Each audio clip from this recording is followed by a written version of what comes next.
সুপ্রভাত। আজ 25শে জানুয়ারি।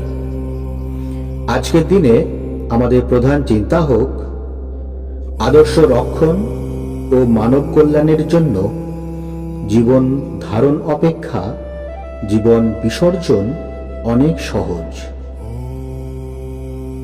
আজকের উপদেশ: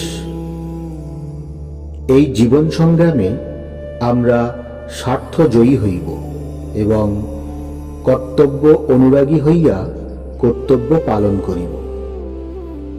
আমাদের লক্ষ্য হইবে এই যে যাহা কিছু কাজ করি সুষ্ঠুভাবে তাহা করিব, নিজেদের লাভ ক্ষতির কথা ভাবিব না। যদি আমরা আদর্শের প্রতি একনিষ্ঠ হইতে পারি, তবে সফলতা বিফলতা, জয় পরাজয়, সৌভাগ্য দুর্ভাগ্য এ সকলের প্রতি আমাদের উদাসীনতা আসিবে। যাহা কিছু এই ক্ষুদ্র আমিকে বিচলিত করে, তাহাকে আর আমরা বড় বলিয়া মনে করিব না। তখন এক মহৎ আশ্রয়ে যে আমরা নিরাপদে আছি, ইহা জানিয়া শান্ত হইয়া থাকিব। আজকের প্রার্থনা: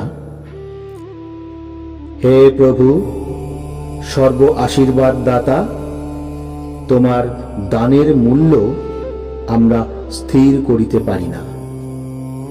তুমি আমাকে তুষ্টি দান করো, যেন সে হৃদয় স্বার্থান্বেষণ ও দেনা পাওনার হিসাব হইতে মুক্ত হয়।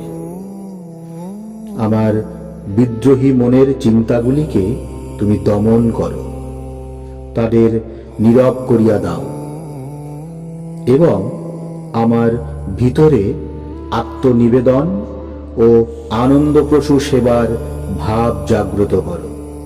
প্রণাম। জয়তু শ্রীরামকৃষ্ণ।